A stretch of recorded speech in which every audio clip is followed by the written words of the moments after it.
Hello, my friends, and welcome to another Devotional Connection.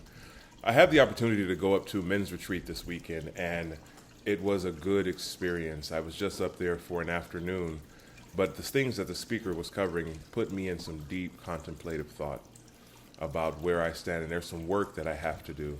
But here's one of the things that came up, and I want to bring it to you in a different way. Matthew 11, verses 28 through 30, very famously says, "Come to me, all you who labor and are heavy laden, and I will give you rest. Take my yoke upon you and learn from me, for I am gentle and lowly in heart, and you will find rest for your souls. For my yoke is easy and my burden is light." Most followers of Christ that I know this verse, have heard of this verse, have quoted this verse, can quote this verse.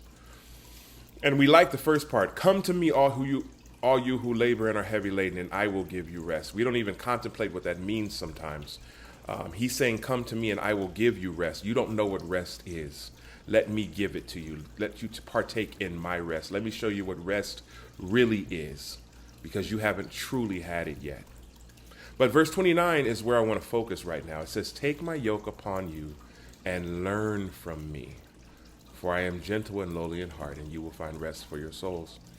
We live in a world where we are bound by fear and anxiety, confusion, and any other symptom, any other problem that surfaces that pulls and distracts us from God, distracts us from our purpose, distracts us from our place, minimizes or mutes us, makes us impotent to where and who God meant for us to be. The devil doesn't mind that he can destroy you or want to destroy you. If he can't, he can just make you not fulfill your purpose. And one of the things that I find in today's world is that so many of us are so overwhelmed and so busy that we have forgotten the key statement in here. Take my yoke upon you and learn from me. Not learn about me, not have someone else spoon feed you me, not have someone else teach you about me. Come learn from me. There is one thing to watch a video of a famous, and I'll use basketball because that's what I played, a famous basketball player. It's one thing to watch a video of them practicing. It's one thing to watch a video of them going through and playing their games. It's another thing to sit down from them and see how they think the game, how they see the game, the things that they do when they wake up in the morning till they go to bed at night, the things that they eat throughout the day, how they take care of their body after the game, how they take care of their body before the game, how they balance their work-life situation. What do they focus on? Who are they around? Who do they talk to? What do they fill their minds with? What do they watch? How do they spend their time when it's broken up throughout the day? It's another thing to learn from someone. And God wants us to take the opportunity. Jesus is calling for us to learn from him. He never, ever, not once, did not know who he was, or let someone come in and tell him he was something that he wasn't. We face identity crisis in this world that is beyond belief right now. And how much of that would be completely removed if we would just listen to God tell us who we are and believe him at his word. This is who you are. This is who I made you to be. Go be it. He says, "For my yoke is easy, my burden is light." You will find rest for your souls, rest from all the problems of the world, rest from getting in business that isn't yours, rest from making decisions that you don't have any wisdom to make, rest from fretting from this thing to that thing, rest from everybody else's issues and everybody else's problems, rest from what other people want you to be instead of what God is calling you to be, rest from your trauma, rest from your past, rest from your lineage, rest from your history, rest from the yoke that everyone else puts on us. And we would find out who we are from God and navigate life the way Jesus did. And why is that important? Because he flat out says, "I have already overcome the world. I conquered it already." What better person to learn from than him?